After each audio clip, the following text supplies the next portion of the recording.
Tell us what your message is to young men. Yeah, so I think that being a man is very, very difficult. I think that men's issues are largely overlooked. The people in charge of the world pretend to care, but when somebody who's championing men's issues like myself comes forward and finally manages to garner huge percentiles of the public support, I'm silenced. So they're not really interested in men's issues. And there's a lot of young men growing up today that feel very disaffected. They feel invisible. The agendas that are being forced down their throats are not agendas they align with, or they feel affinity to, or agendas they want. And I basically just say to men, look, it's a very hard life. You're going to need to get up, work hard, go to the gym. Strong body is a strong mind. You're going to have to reject listening blindly to everything you're told, reject the slave mind, think for yourself, get a strong network of brothers, work aside them. Don't tolerate low quality people in your life, which means don't tolerate men who just smoke drugs and play video games, or men who are disloyal or dishonest. By extension, don't tolerate women or girlfriends who are disloyal or dishonest, and try and build and create a reality full of high quality people in which you can resist the programming that the Matrix tries to influence you with, and grow up truly happy. And so you and Tristan, you do everything together, right? Yeah. Correct. You share everything, businesses, bank accounts. Correct. I think the only thing you don't share is girls, right? Correct. So what's that like, and where did that whole relationship with you and your brother come from? Because I think a lot of people in the UK especially, they kind of view their brothers as the complete polar opposite of them. Yeah. And don't want to do anything with them. You do your own thing. Yeah. So when did you and Tristan think that, okay? I think that's one of the biggest mistakes that people can make. And one of the largest things that hold people back from wealth is the people around them. Not only because of the mindsets of the people around them, but also trying to find people around you who you can truly actually trust is difficult. Yeah. It's difficult, man. I'm telling you, if you get 20 people, 20 full-grown men in a room, and they can trust each other completely and nobody's out to snake anyone, even if all 20 are working normal jobs, but they pool their spare income, you will be rich. You'll be fine. The problem is finding 20 people you can trust. People are the most important thing. You can't have a business without people. You can't have a government without people. You don't have anything without people. So I don't see why you wouldn't have the people you're born with, who share blood with, and just do a handshake as men and say, okay, let's not fuck each other over and let's get rich. Because now you're doubling your manpower, right? You're doubling up. So I think that I was always close with my brother and he's always been close with me because we are a team, and you need to have a team. And if you have a team, you stand a better chance. It's player versus player out here, man. It's on the street. It's not easy. For every dollar you make, for every pound you took it from someone else. You don't make money, you take money. People don't understand the way that money works. You're not the Federal Reserve. You can't create money from thin air. Every single pound in your bank is money you took from someone else. And when I say take, I don't mean it in a negative way. You might have convinced them to give it to you. You might have a coffee shop. I'll give you a nice coffee. You'll give me some money. Cool. But you still took his money, right? So if you're out here trying to take stuff from other people, don't you want to have a team?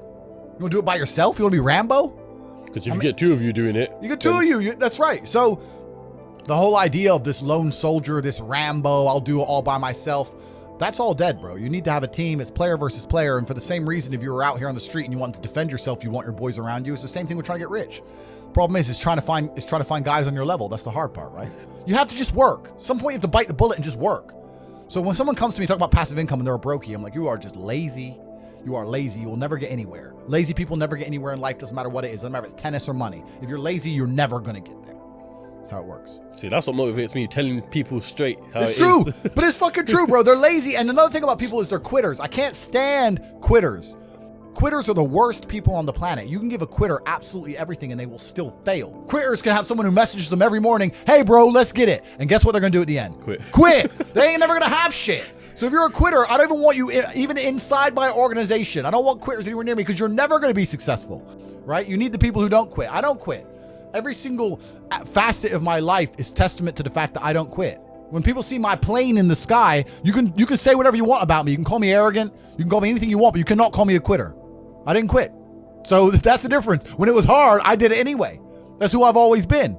And if you don't have that kind of tenacity, you're never going to be anything. So the people who come along and talk about passive income, they sound like quitters to me. They sound like people who don't want to work. If I'm not doing something which is either extremely difficult or extremely stressful, I'm in a perpetual state of crippling boredom. One of the only things, Ramsey, listen to me.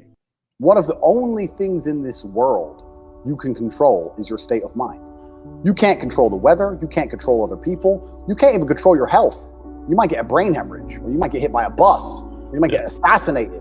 One of the very few things in the world you have genuine control over is your state of mind.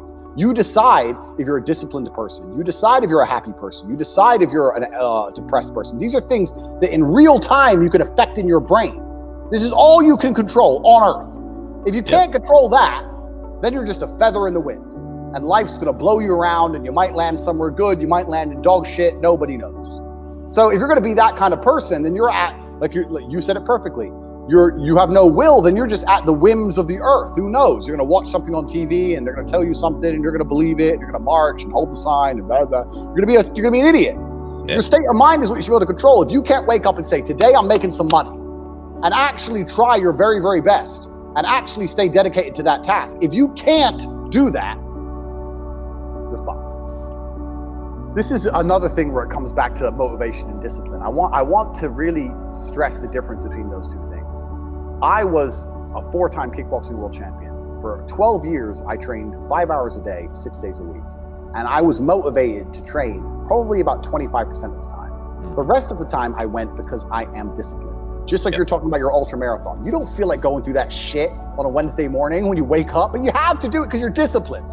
You're either a disciplined individual or you are not a disciplined individual. To sit there and say, and I'm gonna tell you the truth, Ramsey, a shit spiral, what does that mean? You go on Pornhub, or you start clicking on cat videos on YouTube. Like, if you really wanted money, you would not do that. So you don't really want it. There's a difference between want and want. And I say this all the time. People say to me, I want to be rich. And I say, okay, well, I want to be able to ice skate, but I don't want to be able to ice skate enough to go learn how to ice skate because I can't be bothered. I mean, surely if I could click my fingers and be a figure skater, I'd click my fingers. Who wouldn't? But I don't want to actually go train because I don't want it enough. And this is the exact point with money. Everyone wants money put on their lap. If you truly wanted money, you wouldn't be able to sleep until you fucking had it. Yeah. And this is the point. So you're saying you go down a shit spiral, then you're not cut out to be rich, my friend. Get a job in Starbucks and piss off. Some people, because when I had nothing, I couldn't be distracted. You couldn't distract me from what I wanted. That's who I am. If I want something, I'm gonna get it. So I don't know what more you want me to say. I do not need to be motivated. I'm a disciplined person. If I allocate X amount of time to work, I'm gonna do it.